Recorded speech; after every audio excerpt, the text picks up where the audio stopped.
Good morning সবাইকে। এই পটল আর উচ্ছেগুলো দেখে মনে হচ্ছে বাজার থেকে এনেছি, না না মোটেও না, এগুলো আমাদের বাড়িতেই হয়েছে। এতদিন তো আমি আপনাদেরকে দেরাদুনের সবজি বাগানটা, ফুল বাগানটা এগুলো শেয়ার করেছি।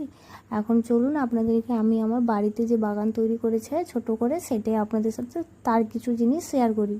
এই যে পটলগুলো দেখতে পাচ্ছেন না, এই পটল গাছটা আমাদের বাড়িতেই হয়েছে। এই দেখুন এইটুকুটুকু পটল হয়েছে, এটা নাকি যখন বর্ষার জল পাবে নাকি এই পটলটা বড় হবে, কিন্তু এই পটলটা দেশি পটল।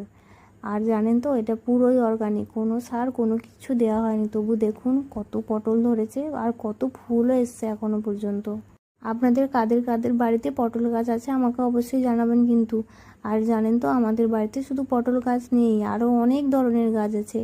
একে একে আপনাদের সাথে সমস্ত গাছগুলো শেয়ার করবো। আর এই দেখুন এখানেও কত পটল ধরেছে, প্রচুর প্রচুর পটল হয়েছে।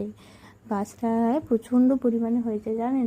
জানেন তো এটা কিন্তু একটাই পটল গাছ, আর এই পটল গাছটা তোলার জন্য মাচা তৈরি করে দিয়েছে, তো সেইভাবে সুন্দরভাবে বেশ উঠে গেছে। আর জানেন তো মাটিতে কিন্তু সমস্ত গাছই